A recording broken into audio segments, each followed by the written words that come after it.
আসসালামু আলাইকুম ওয়া রাহমাতুল্লাহ। ইসলাম ও নৈতিক শিক্ষা বিষয়ে নবম-দশম শ্রেণীর শিক্ষার্থীদের তৃতীয় অধ্যায় থেকে বার্ষিক পরীক্ষার প্রস্তুতি হিসেবে 11 নম্বর লেকচার নিয়ে আলোচনা করব। আশা করি খুব মনোযোগ সহকারে শুনবে। আমরা জানি ইসলামের মৌলিক স্তম্ভ হলো 5টি: ঈমান, নামাজ, রোজা, হজ, যাকাত। 5টা স্তম্ভের ভিতর হজ অন্যতম একটা স্তম্ভ। শিক্ষার্থীরা যদি এই হজের স্থানগুলোর দিকে খেয়াল করে দেখো, মক্কা মুকাররমার চিহ্ন, বাইতুল্লাহ, তাওয়াফের জিয়ারত, মুজদালিফা, আরাফার স্থান, জাবালে রহমত। একটু খেয়াল করলে কোন কোন জায়গা, যদি তোমাদের মাথায় একটু উত্তর দক্ষিণ পূর্ব পশ্চিম দিকে খেয়াল করে দেখো, তাহলে জিনিসগুলো খুব সহজ হবে। পরবর্তীতে তোমরা যখন জীবনে হজ করতে যাবো, তখন এই চিত্রটা যদি মাথায় থাকে, উত্তর দক্ষিণে কোন কোন জায়গা, কোন কোন জিনিস দেখছিলে, তাহলে তোমাদের জন্য সুবিধা হবে।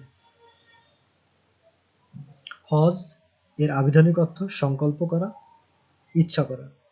ইসলামের পরিভাষায় আল্লাহর সন্তুষ্টি লাভের উদ্দেশ্যে জিলহজ মাসে নির্ধারিত দিনসমূহে নির্ধারিত পদ্ধতিতে বাইতুল্লাহ বা আল্লাহর ঘর ও সংশ্লিষ্ট স্থানসমূহ জিয়ারত করাকে হজ বলে।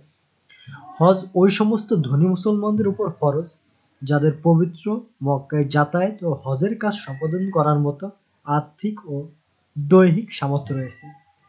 মহান আল্লাহ রাব্বুল আলামিন হজের বিষয়ে খুব গুরুত্ব দিয়েছেন। হজের ফরজ ও ওয়াজিব।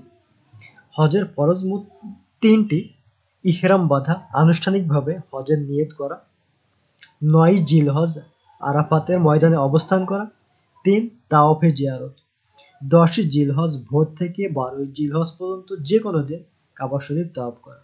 শিক্ষার্থীরা, হজের ফরজগুলো অবশ্যই হজ করতে গেলে আমাদের মাথায় রাখা লাগবে। যারা হজ করতে যাবে, তোমার জানা থাকলে তোমার উচিত হবে ইহরাম বাঁধা, 9 জিলহজ আরাফাতের ময়দানে অবস্থান করা এবং 3 তাওয়াফে জিয়ারত করা। হজের ফরজ একটাও যেন না ছুটে। এরপরে হজের ওয়াজিবগুলো অবশ্যই জানা লাগবে, ওয়াজিবগুলোও না জানলে গুনাহ হবে। 9 জিলহজ দিবাগত রাতে মুজদালিফা নামক স্থানে অবস্থান করা। 9 জিলহজ দিবাগত রাতে মুজদালিফা আরবি মাসের 9 জিলহজ মুজদালিফায় অবস্থান করা। সাফা মারওয়া পাহাড়দ্বয়ের মাঝে দৌড়ানো, যেটাকে সাই করা বলা হয়। 10, 11, 12 জিলহজ পর্যায়ক্রমে মিনায় 3টি নির্ধারিত স্থানে 7টি করে কঙ্কর বা পাথরকণা শয়তানের উদ্দেশ্যে নিক্ষেপ করা। 4 কোরবানি করা। মাথা কামানো, চুল ছোট করা। মাথা কামানো বলতে টাক হওয়া, মেয়েদের ক্ষেত্রে না, চুল একটু কাটলে হবে। বিদায়ী তাওয়াফ করা, এটি মক্কার বাইরের লোকদের জন্য ওয়াজিব। দম দেয়া, ভুলে বা স্বেচ্ছায় হজের কোনো ওয়াজিব বাদ পড়লে তার কাফারা হিসেবে একটু অতিরিক্ত কোরবানি দেওয়া হলো দম দেয়া। শিক্ষার্থীরা, ফরজের সাথে ওয়াজিবগুলো অবশ্যই আমাদের মাথায় রাখা লাগবে। হজের যে ধর্মীয় গুরুত্ব, হজ ইসলামের একটা যেহেতু অপরিসীম গুরুত্বপূর্ণ ইবাদত, পবিত্র কোরআনে সূরা হজ নামে একটি সূরা অবতীর্ণ করেছেন।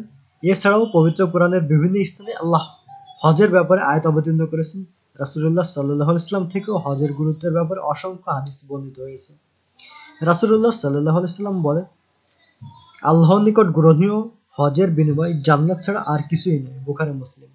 হজের মাধ্যমে বিগত জীবনের গুনাহ মাফ হয়ে যায়। মহানবী হযরত মুহাম্মদ সাল্লাল্লাহু আলাইহি ওয়াসাল্লাম বলেছেন, যে ব্যক্তি হজ করে সে যেন নবজাত শিশুর মতো নিষ্পাপ হয়ে যায়। যে ব্যক্তি হজ করে সে যেন সদ্যজাত শিশুর মতো নিষ্পাপ হয়ে যায়। হজ অস্বীকারী কাফের হয়ে যাবে। সামাজিক গুরুত্ব, হজের মাধ্যমে বিশ্ব ভ্রাতৃত্ব তৈরি হয়। প্রতি বছর বিশ্বের নানা প্রান্ত থেকে লক্ষ লক্ষ মুসলিম একই স্থানে সমবেত হয়।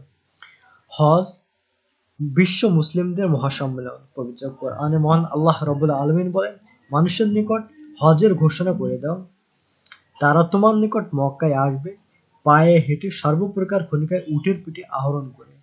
তারা আসবে দূর দূরান্তের পথ অতিক্রম করে। হজে এসে সবাই একই রকম পোশাক পরিধান করলে আল্লাহর দরবারে নিজেকে সমর্পণ করবে। সমবেত কণ্ঠে সবাই আওয়াজ করবে, লাব্বাইক লাব্বাইক আল্লাহুম্মা লাব্বাইক, লাব্বাইক হাজির, আল্লাহ আমি হাজির, তোমার দরবারে হাজির। হজের শিক্ষা তাৎপর্য: ধন সম্পদ, বর্ণ গোত্র জাতীয়তার দিক থেকে মানুষে মানুষে পার্থক্য থাকলেও হজে এসব ভেদাভেদ ভুলে গিয়ে মুসলমানদের ঐক্যবদ্ধ হতে শেখায়। হজ মুসলমানদের আদর্শিক ভ্রাতৃত্ব বন্ধনে আবদ্ধ করে। রাজা প্রজা মালিক ভৃত্য সকলকে সেলাইবিহীন একই কাপড় পরিধান করতে হয়। একই উদ্দেশ্যে মহান আল্লাহর দরবারে উপস্থিত করতে হয়, সাম্যের প্রশিক্ষণ দেওয়া হয়। হজ মানুষকে পারস্পরিক সম্প্রীতি শৃঙ্খলাবোধের শিক্ষা দিয়ে সহানুভূতিশীল করে গড়ে তোলে। বিশ্ব ভ্রাতৃত্ব শিখায়। পারস্পরিক ভাব ও সাংস্কৃতিক বিনিময়ের মাধ্যমে মানুষজনের মধ্যে সৌহার্দ্য জাগ্রত হয়।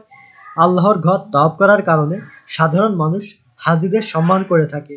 সুতরাং আল্লাহর রহমত পেতে হলে তার আদেশ পালনার্থে ধনী মুসলমানদের যথাশীঘ্র সম্ভব হজ আদায় করা উচিত। শিক্ষার্থীরা, তোমাদের জন্য যে বাড়ির কাজটা থাকবে, জনাব সমীর সাহেব ইসলাম গ্রহণের পর মহানবী সাল্লাল্লাহু আলাইহি ওয়াসাল্লামের দুই মেয়েকে বিবাহ করেন। তাকে জামিউল কুরআন বলা হয়। তিনি ইসলামের তৃতীয় খলিফা। তিনি ইসলামের জন্য অনেক ত্যাগ স্বীকার করেন, বিভিন্নভাবে ইসলামে অকাতরে দান করেন।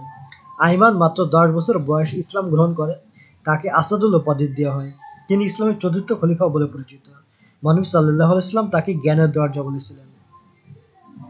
উদ্দীপকের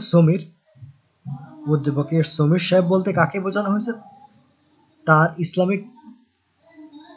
তার খেদমত আলোচনা করো। উদ্দীপকে আইমান দ্বারা কাকে বোঝানো হয়েছে তার বীরত্ব ও রাষ্ট্র পরিচালনা সম্পর্কে আলোচনা করো। শিক্ষার্থীরা, তোমরা তোমাদের বাড়ির কাজগুলো করবে, খাতায় লিখিয়ে ছবি তুলে অবশ্যই আমার ইনবক্সে দিবে। নিয়মিত পড়ালেখা করবে। প্রত্যেকে এসএসসি পরীক্ষা দিতে হবে, ভালো রেজাল্ট করবে, নিজের যেমন সুনাম অর্জন করবে, বাবা মায়ের মুখকে উজ্জ্বল করবে। সকলের সুস্থতা, সার্বিক মঙ্গল কামনা করছি। আল্লাহ।